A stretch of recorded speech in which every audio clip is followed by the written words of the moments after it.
লক্ষ্য 2026 সালের বিধানসভা নির্বাচনের প্রাক্কালে চাঁচলে কংগ্রেসের দুই গোষ্ঠীর মধ্যে বিবাদের সূত্রপাত হয়।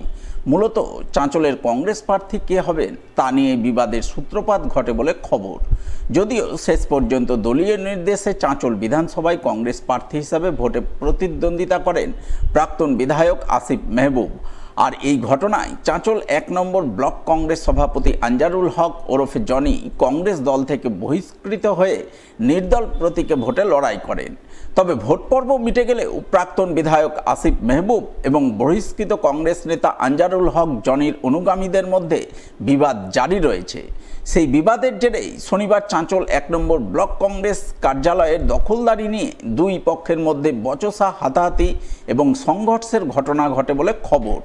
দুই পক্ষের কংগ্রেস কর্মীরা দলের জেলা সভাপতি সহ জেলা নেতৃত্বের সামনেই একে অপরের উপর চড়াও হন, একে অপরকে মারধর করে, যার জেরে এক কংগ্রেস কর্মীর নাক ফেটে রক্তপাত হয়, যাকে কেন্দ্র করে চাঁচলের তরলতলায় অবস্থিত কংগ্রেস কার্যালয়ে ব্যাপক উত্তেজনা তৈরি হয়। পরে চাঁচল থানার পুলিশ এবং কেন্দ্রীয় বাহিনী গিয়ে পরিস্থিতি নিয়ন্ত্রণে আনে। ঘটনায় বিবদমান দুই গোষ্ঠীর নেতৃত্ব একে অপরের বিরুদ্ধে অভিযোগ পাল্টা অভিযোগ আনেন।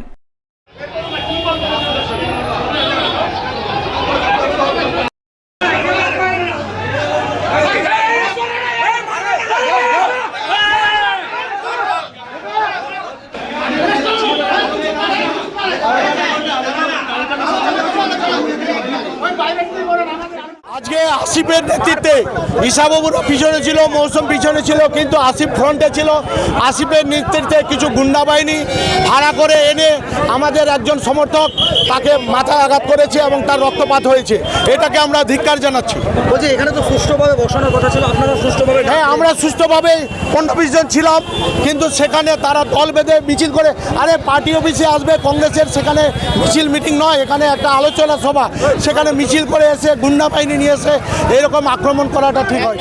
জোর করে কংগ্রেসে ঢুকতে চাই, কারণ আজকে তৃণমূলের দরজা বন্ধ, তাই তারা এখন তৃণমূলের দরজাতে যেহেতু তারা স্থান পাচ্ছে না, তারা ভাবছে যে ঠিক আছে, আমরা তো সেকেন্ড অপশন আমাদের কংগ্রেস আছেই, কংগ্রেসের দরজাটা একটু বড়, অতএব আমরা আবার কংগ্রেসে ঢুকে যাবো। এইভাবেই যে পার্টি অফিস চাঁচলে যেখানে আমরা ভাঙচুর দেখেছি, আজকে আমরা লাঠি বাস এগুলো দেখাটাও খুব একটা আশ্চর্য কিছু নয়। কাকে মারতে? কারণ এরা যদি কংগ্রেসের আদর্শের সঙ্গে বিশ্বাস করত, তাহলে এদের দরকার হতো না এই ধরনের লোকেদের। যেহেতু তারা কংগ্রেস ছেড়ে নির্দলের সমর্থনে তারা করেছিল কংগ্রেসকে হারানোর জন্য। বিগত ভোটে যারা কংগ্রেসের সঙ্গে ছিল তারা কংগ্রেসের অবশ্যই তারা কর্মী নেত্রী। দাদা, আপনারা তো চেয়েছিলেন এটা মিটুক, সেখানে মিটলো না। অবশ্যই বহুদিন ধরেই চলছে এটা মিটুক, কিন্তু এটা মেটেনি, কারণ যেখানে বাঁশ লাঠি কথা বলে সেখানে মেটানোর জায়গা থাকে না। যদিও ঘটনা প্রসঙ্গে জেলা কংগ্রেস সভাপতি সাংসদ ঈসা খান চৌধুরীর বক্তব্য, কংগ্রেস একটি গণতান্ত্রিক দল, এই দলে সকলের মতামত প্রকাশের অধিকার রয়েছে, তবে মতামত প্রকাশ করতে হবে গণতান্ত্রিক পদ্ধতি মেনে শান্তিপূর্ণভাবে। কেউ দলকে ব্ল্যাকমেল এবং গাজোয়ারি করে কিছু আদায় করতে চাইলে তা কখনোই মেনে নেওয়া হবে না। একটা পার্টির মধ্যে মানুষের বিভিন্ন মত থাকতে পারে। আমরা গণতন্ত্র পার্টি, আমরা সবার মত শোনার রাজি আছে, কিন্তু শান্তিভাবে কাজ করতে হয়। যে কোনো মত দিবে তো লিখে আমরা বলেছি, যাতে আপনাদের যদি কোনো দলের পক্ষে কোনো কমপ্লেন থাকে ওটা আপনি লিখে দেন, ডিস্ট্রিক্টে পাঠান, তারপরে এভাবে শান্তভাবে কথা বলে। ও শান্তি পাকাবার আমরা নয়, আমরা চাই শান্তি পার্টি আমাদের।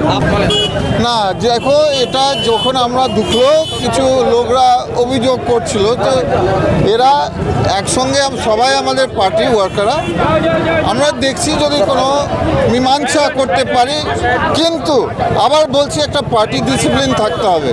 যাই ইচ্ছা কেউ পার্টিকে ক্যাপচার করলো আর দলকে ব্ল্যাকমেল করে, সেভাবে হয় না।